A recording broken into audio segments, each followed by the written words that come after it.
But a new musical alignment was taking place between what had until now been separate musical cultures. It would radically change reggae's impact and acceptance almost overnight.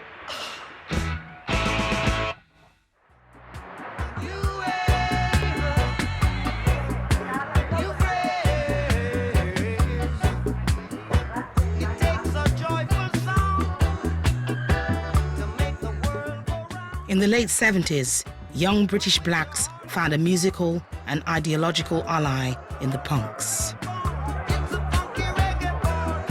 What we were writing about was everyday life, and what the reggae musicians were writing about was everyday contemporary life, what's happening now, the violence, the poverty, the injustices.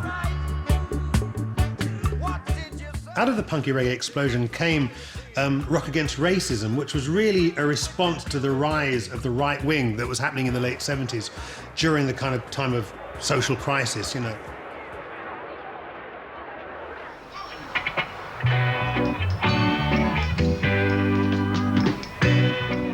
Rock Against Racism brought together reggae and punk bands in musical protest and solidarity.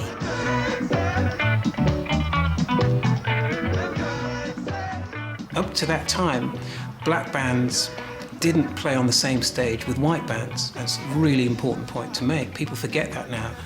You had black concerts and white concerts. We got increasingly large stages to perform in front of, where the audience was saying, we never instigated this segregation between the musicians, and we support this coming together.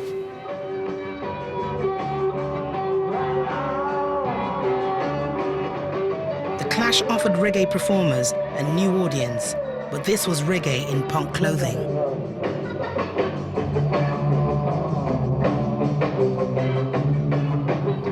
We weren't trying to do a slavish copy, we're trying to give our interpretation of ingredients to our music, you know. And, you know, people say, oh, it's not like reggae. It wasn't meant to be like reggae. It was we were a punk group, you know.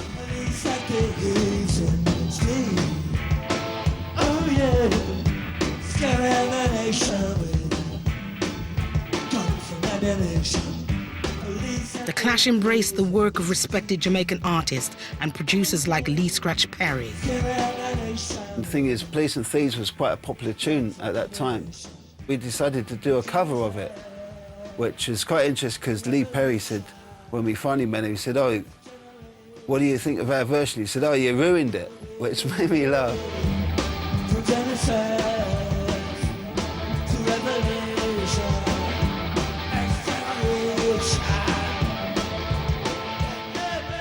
The punk movement had in common with the reggae movement was that it was frowned upon. People, you know, looked at it as an inferior genre. So together, you know, they came out fighting, you know, and then everybody wanted to be some reggae in his punk tune. Dennis Bovell was asked to produce the debut album of the punk band The Slits. It's very normal for me to feel that music was a conduit for protest, and that's what punk was, and that's what reggae was as well. And I think that's where the two really came together. It's about talking about life on the streets when you were an underdog, where you had no money, you had no voice, and you wanted to point out the wrongs in the world, and your only way through that was through music.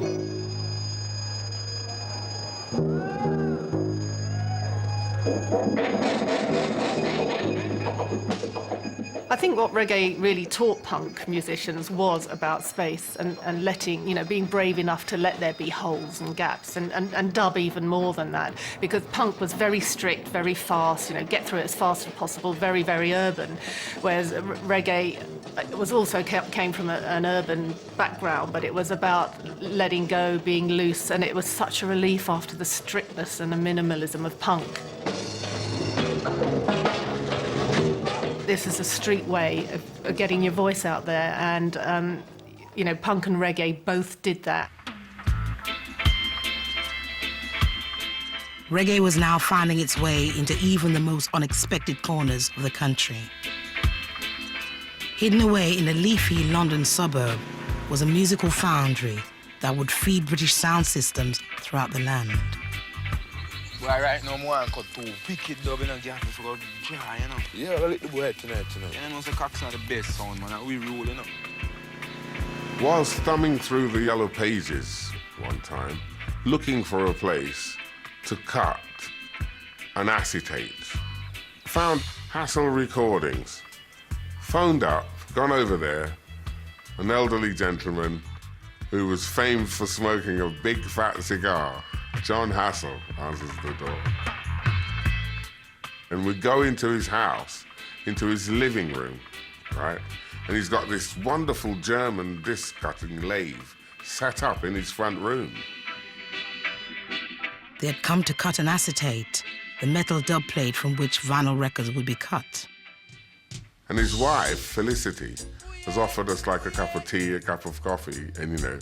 And then we put on these tapes and it's like reggae. You know, imagine stumbling on that through the yellow pages, right? And then we were telling other people, listen, we found the guy who, you know, who knows how to cut reggae. The cutting straight down, Bobby. You can have a fantastic sounding thing on the tape and then it all fall to pieces at the cutting end of it. And someone who would be sympathetic to the frequencies and know how to capture that sound from the tape onto the disc. And John was a master at that. It's an esoteric world. It's a world of subtlety and refinements. To them, sound is important. It has a meaning, so it has to be done right and professionally and proper.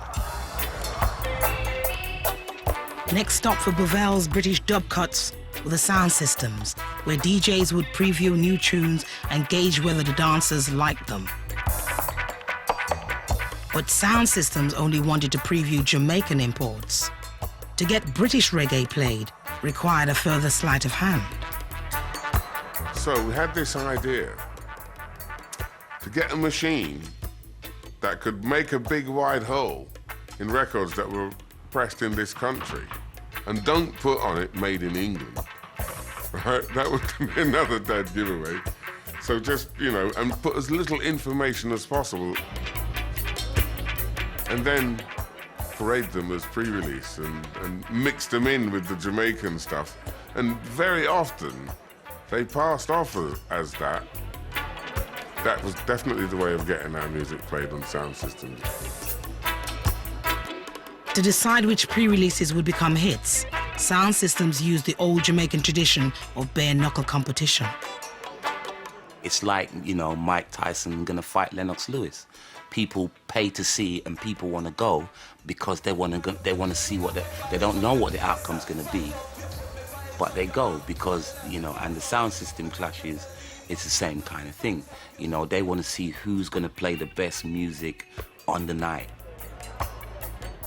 The most powerful and respected sounds were Jashaka, Coxsone, and Saxon. Each sound had its own partisan following and its own DJs. We were always looking to Jamaica, but when Saxon came along, you know what I mean, Jamaica started to look to us, which was never done before. There was a new confidence and a sense of homegrown identity to the British sounds coming out of the black communities in areas like Brixton. Perhaps British reggae's most distinctive voice in the late 70s was Linton Kwesi Johnson, who pioneered a distinctively British dub poetry. Ganja crawling, creeping to the brain, cold lights hurting, breaking, hurting, fire in the head and a dread beat, bleeding, beating, fire. Dread is dread, dread is fear. Dread is a kind of terror. Dread beaten blood is kind of this. It's a kind of a metaphor for the tension and the violence that were a part of that culture of resistance. To which reggae was so central. His record, Dread Beaten Blood, absolutely knocked us for six. It was His delivery, his words were so clever, the beats, it was so understated. It was like nothing you'd ever heard before, and he was like a god to us. I don't begin with a piece of music, I begin with the word. And the language of the verse I write will determine the rhythm of the music. I hear music in language, so that in a poem like, for example, Hit No Funny, I say them with tech chants. And that's exactly what the bass plays. Da da da da. And the own section will play the same rhythm as well. You know, that was my aesthetic, that I wanted to write verse that sounded like a bass line. I wanted to write lines of poetry that sounded like a reggae bass line. The mix of instrumental sounds, the bass and echo effects in Dread, Beat and Blood were the result of an unusual partnership.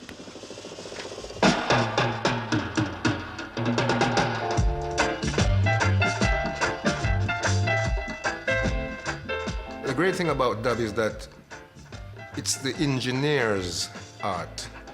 It's what the sound engineer does.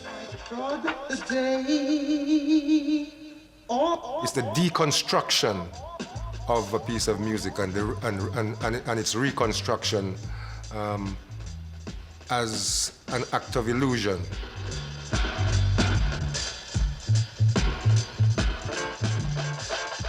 By act of illusion, I mean you have a spatial dimension which is created with echoes and reverbs.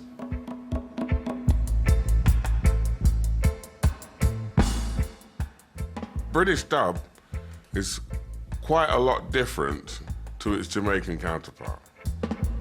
Quite a lot of young British people like the fact that the echoes would take them into a different world, you know, or you could hear your favorite song mashed up. You know, it was like making scrambled egg.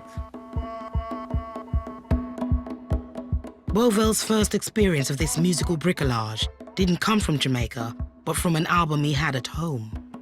I'd thought that the first dub I'd heard was Jimi Hendrix's song called Third Stone from the Sun. The amount of echo on the guitars and the sound effects in there were positively the first sort of dubbing I heard, right? And then to find that creeping into reggae, it was like, yeah. It was this mixture of early influences from pop records, school friends and sound systems that would earn him the title Godfather of British Dub.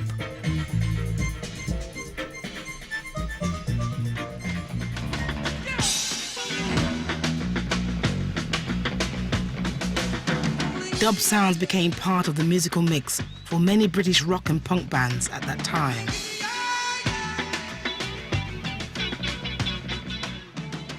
Now, Police came along and turned reggae into rock and roll by adopting the Jimi Hendrix experience style of a three-piece band, drums, bass, and guitar, and playing reggae.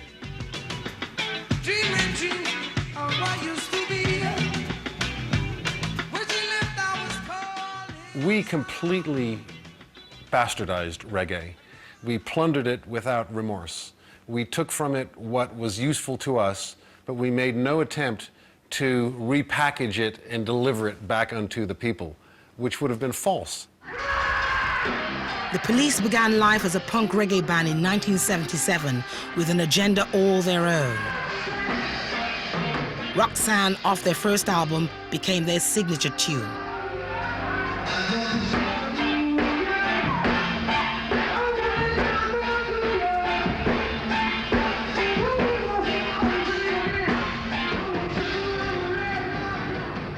Well, the first time I heard Roxanne, I heard Sting coming up with this song. And he had it as a sort of a bossa nova with the chords going...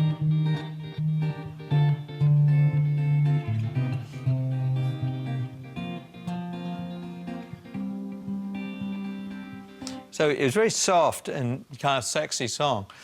So, yeah, really nice, but bossa nova, this is the punk scene. You're gonna get killed. we started to sort of change it around, and we were sort of being influenced by reggae at that point, and to see if there was some way we could change the drumming.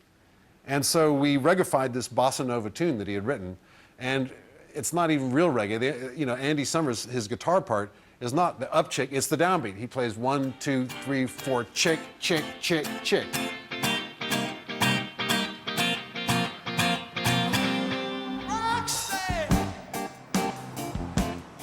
At the same time, there was a little group of mainly Midland bands digging further back into Jamaican history.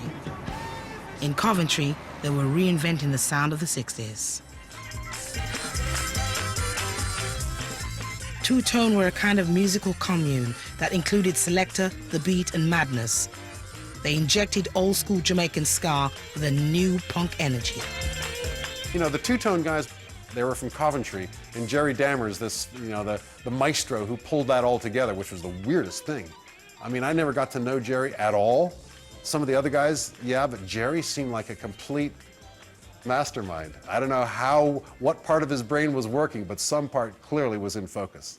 I'd say we were the beginning of the imitation generation, you know, we were, at least we were one of the first to do it. We were like the Jam. This was like imitating the past, but in real life. This was our inspiration. It'd be really hard to say why retro culture happened, but it did, and it was exciting. I think it was good from the point of view that it probably introduced a younger generation into that music. And then you go and find the originals, and it's like, oh, that's what it's about, you know. And then those originals lead you on to something else. It's like you know, they're like stepping stones, I think. So I think two-tone was important from that point of view, you know.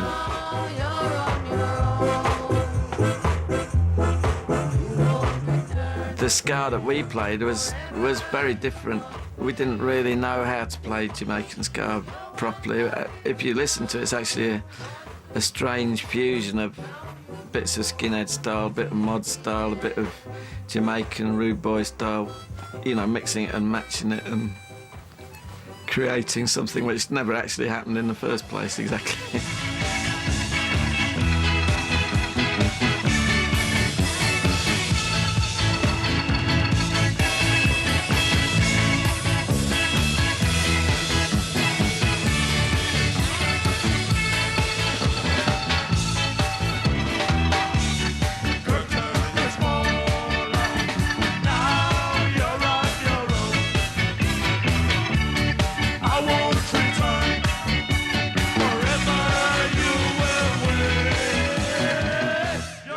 There are, I believe, periods of huge energy and change, and I think youth always needs something to kick against, and if the political climate feels more oppressive to them, they will kick harder, and something else, something bigger and better will grow out of it.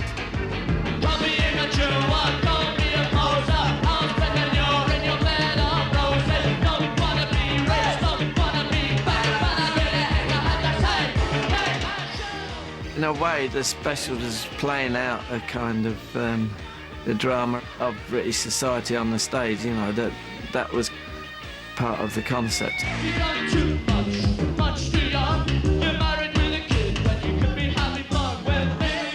Two-tone. I think that we were using elements of that time, of what Jamaican reggae artists and Jamaican ska artists like Laura Lake and Prince Buster, all those kind of people, and the Scatholites were doing. But we were really of the punk generation. Kind of recycle our cake.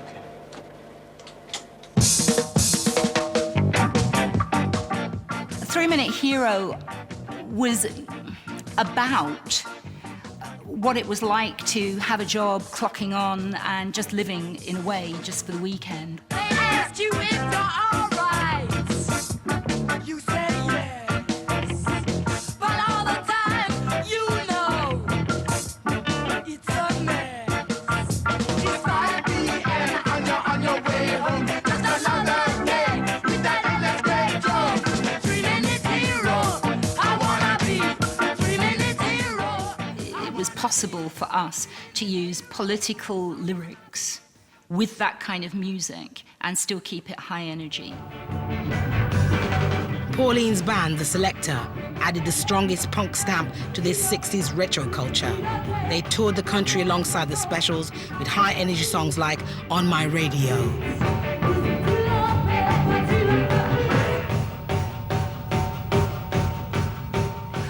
On My Radio showcased the vocals because of the very high on my radio, that kind of business going on. It sort of sounded a bit like Kate Bush crossed with, I don't know, Millie Small crossed with some other kind of reggae thing that was going on.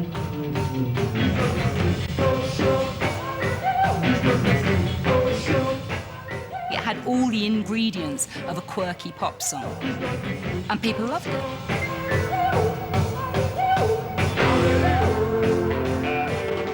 With two-tone at the time, the ska revival, I always found that there was a closer connection with punk than there was with ska. It was like a lot of what would normally be a punk band would get up there and play an offbeat, and suddenly you've got something that sounds vaguely like ska. None of us was really interested in being part of what was effectively just a ska revival. To start playing ska was like taking 2 steps backwards, you know what I mean? So we wanted something a little bit more long-lasting.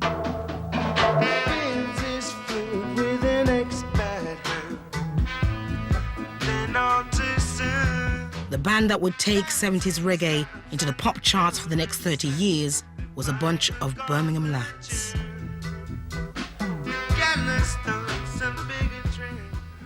We called ourselves a jazz dub reggae band when we started.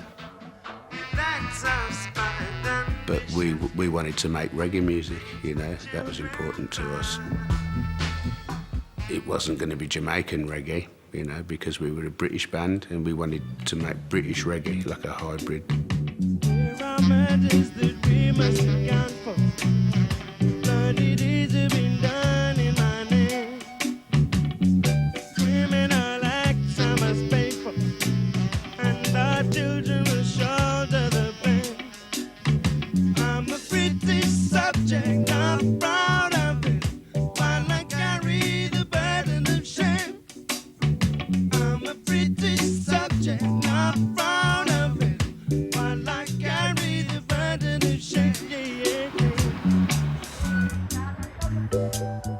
Our environment totally shaped who we were.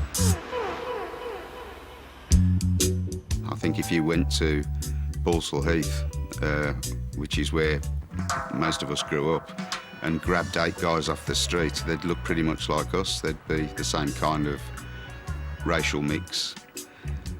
We were immediately more attractive, I think, to a British audience because we were mixed. And as far as our image goes, we had no image. I mean, like we just wear what we wore anyway. You know what I mean? We went into dressing up in uniforms and suits and whatever. You know what I mean? Yeah, what you see is what you get. We were called UB40 because we were all signing on at the time. A friend of ours suggested the name when we were trying to think of a name. And he said, "You've all got UB40 cards. Why don't you call yourself UB40?" So. But it was honest as well, because we really did, come from that. Without being able to take dole money, we'd never have been able to afford to rehearse for a start. We'd have had to get a job. So we were actually in the middle of that. So it wasn't something that we took from the outside, just hoping that we might attract an audience. It was something we were responding to the circumstances we were in.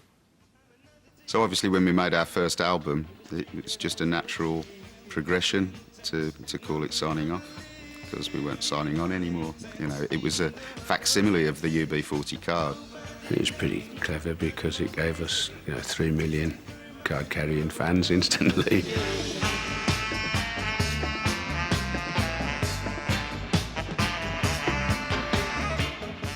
It sold 8 million copies, and for an album made in a bedsuit, that was pretty good going.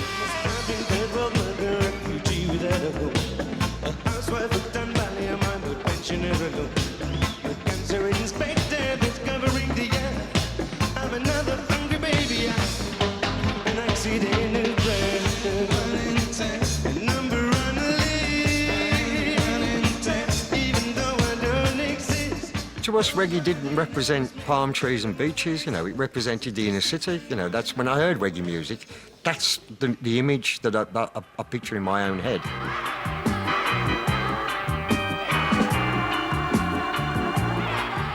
By the dawn of the 80s, new wave reggae from two-tone to UB40 was taking on Thatcher's Britain.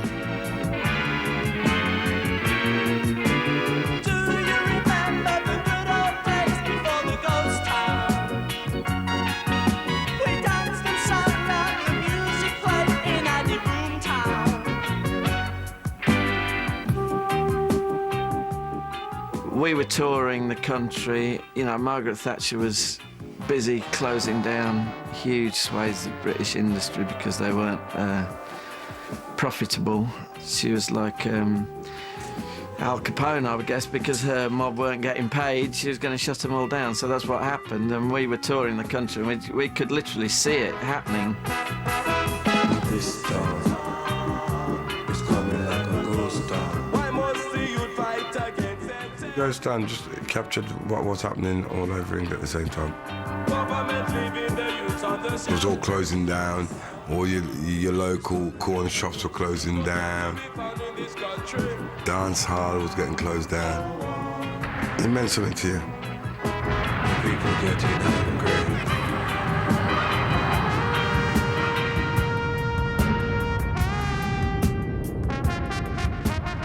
When we do Ghost Town, I got a good solo in Ghost Town. And I think I did everything in that solo. I was talking about suffering, I was talking about goodness. If you listen to that solo, you'd hear everything that you like to hear in music. I play my trombone to speak for all those who cannot speak, and because I have the opportunity to be there.